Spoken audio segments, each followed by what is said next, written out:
Okay. Thank you. Last question po. Senator Amy Marcos, you urged the Malacanang to write a comprehensive report with respect kung ano po nangyari with respect to the involvement of the First Lady, Liza Marcos. Are you also going to open an investigation to look into this matter? I think Senator Robin has already initiated an investigation. Yun ang nabasa ko sa dyaryo pero hindi pa kami nagkakausap.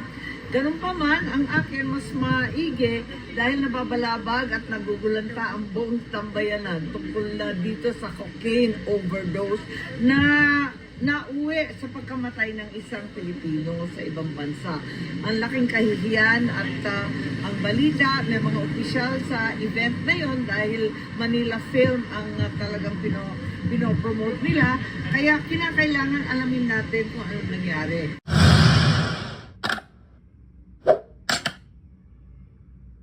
Senator Amy Marcos, welcome back to the Netherlands. Kailan po kayo dumating, Senator? Ngayon na ngayon, galing sa aeroplano. Okay ba? Gusto ko lang maki-extra dito. Kumustahin kayo bago ako umuwi.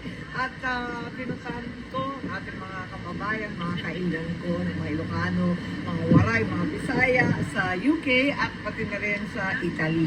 Napakarami po nila at iba't iba yung problema nila. Pero in the meantime, nag-umpisa na tayo magpila ng iba't ibang mga batas sa Senado.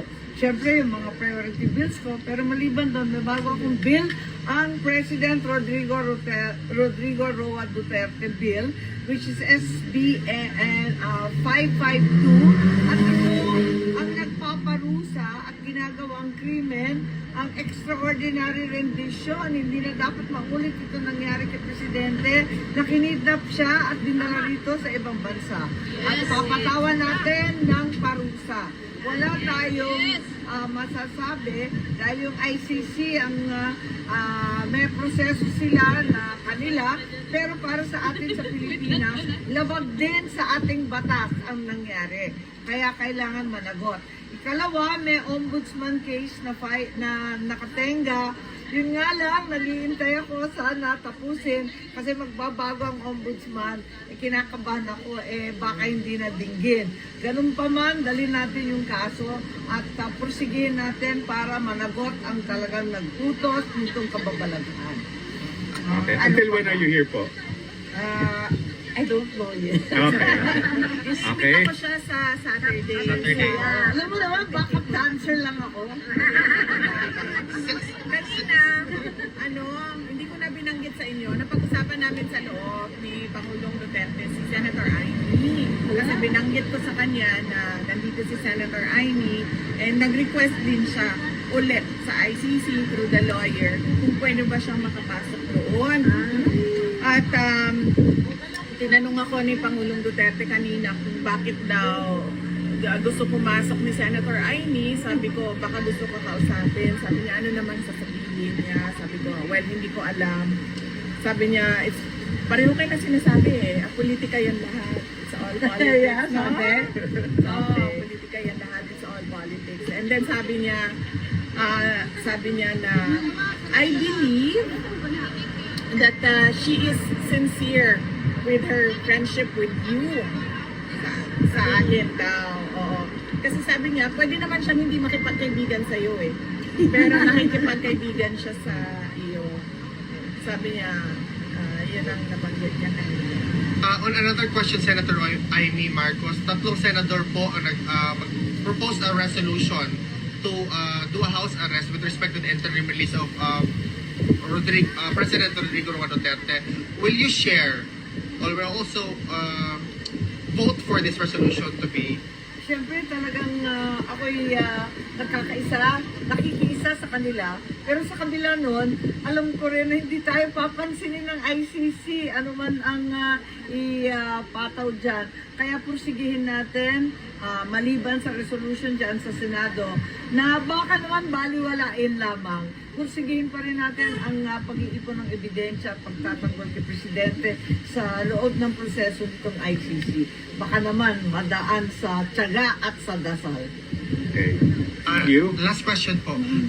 Senator Amy Marcos, you urged the Malacanang to write a comprehensive report with respect kung ano po nangyari with respect to the involvement of the First Lady, Liza Marcos. Are you also going to open an investigation to look into this matter? I think Senator Robin has already initiated an investigation. Yun ang nabasa ko sa dyaryo pero hindi pa kami nagkakausap. Ganun pa man, ang akin mas maigi dahil nababalabag at nagugulanta ang buong tambayanan tungkol na dito sa cocaine overdose na nauwi sa pagkamatay ng isang Pilipino sa ibang bansa. Ang laking kahihiyan at ang balita, may mga opisyal sa event na yon dahil Manila Film ang talagang pinopromote nila. Kaya kinakailangan alamin natin kung anong nangyari. Sa Malacanang naman ako nananawagan na kung maaari ipaliwanag nila para yung inosente, hindi pagbintangan at yung may kasalanan o yung may accountable baga, kinakailangan managot.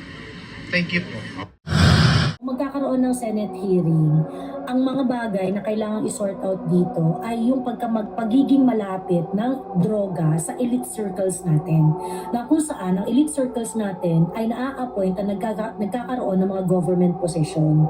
Yung mga appointed and elective official, matataas na posisyon sa gobyerno natin, masyadong malapit sa droga. Si Paulo Tantoco ay asawa ni Dina Arroyo Tantoco na social secretary sa Malacanang. Namatay siya sa overdose. At kasama siya dito sa isang state-sponsored, government-sponsored event. Unang-una, si Mr. Paulo Tantoco ay hindi po kasama sa official entourage. Nananatiling open ang case status ng pagkamatay ni Rustan's Commercial Corporation heir, Paulo Tantoco, na ayon sa Los Angeles Coroner's Office ay dahil sa cocaine overdose. Kasama si Tantoco sa entourage ni First Lady Liza Araneta Marcos sa ginanap na Manila International Film Festival sa Beverly Hilton Hotel noong Marso. Narito ang agenda report ni Ivy Reyes.